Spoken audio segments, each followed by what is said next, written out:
Dr. Muhammad Iqbal, Yes. because he's one of my biggest influences.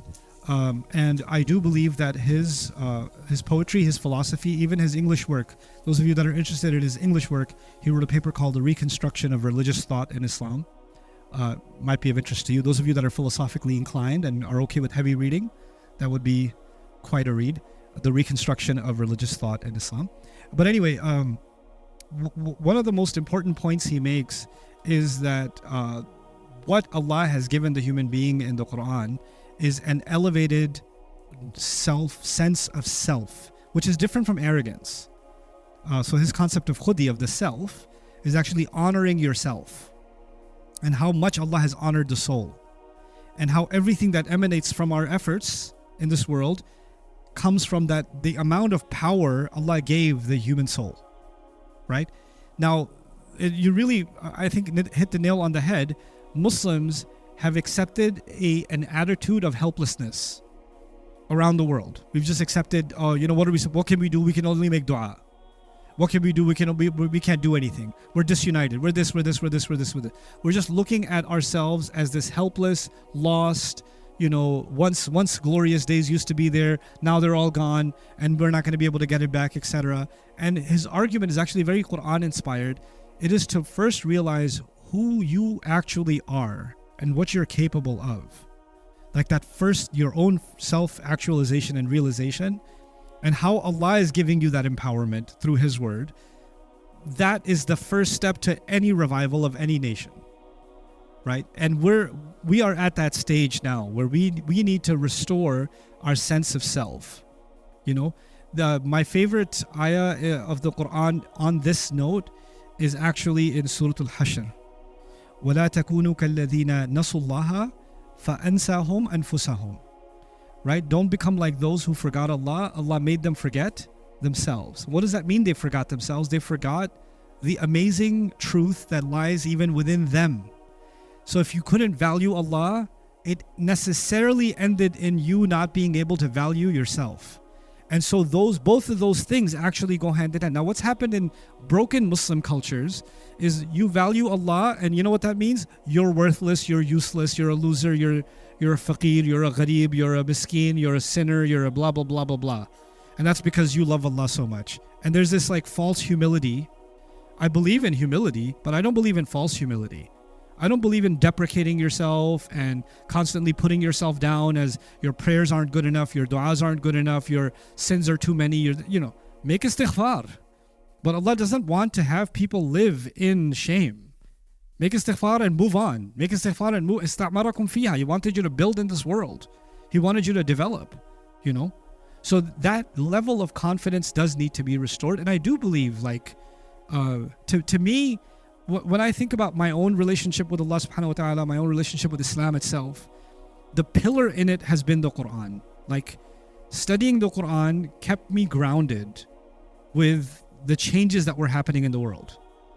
And I often ask myself, when people come and ask me questions about what's going on in the world or what they're feeling, and even a young man, I'm not trying to diss you, but I love you, I'm going to tell you anyway. People come up to me and ask me, "Ustad, just give me some advice.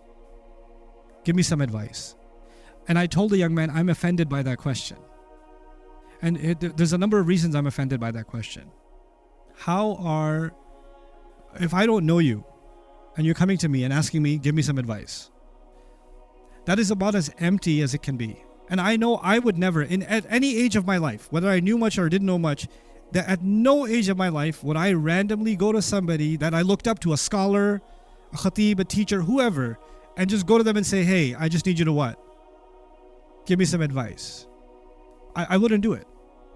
I wouldn't do it for a number of reasons. One, I would know that they don't know me, so how can they give me advice? And why is it that the work that they're actually doing, which I'm benefiting from, isn't itself the advice? Why do I need something personally catered to me, customized for my feel-good experience? Because all this other, that's for everybody else though. I want something special for me, right? And this kind of, not to insult the idea, but this is very common. This is actually very common nowadays. And it's not even about me. You could be studying something so magnanimous, the word of Allah, and at the end of it, you're like, but what about me though?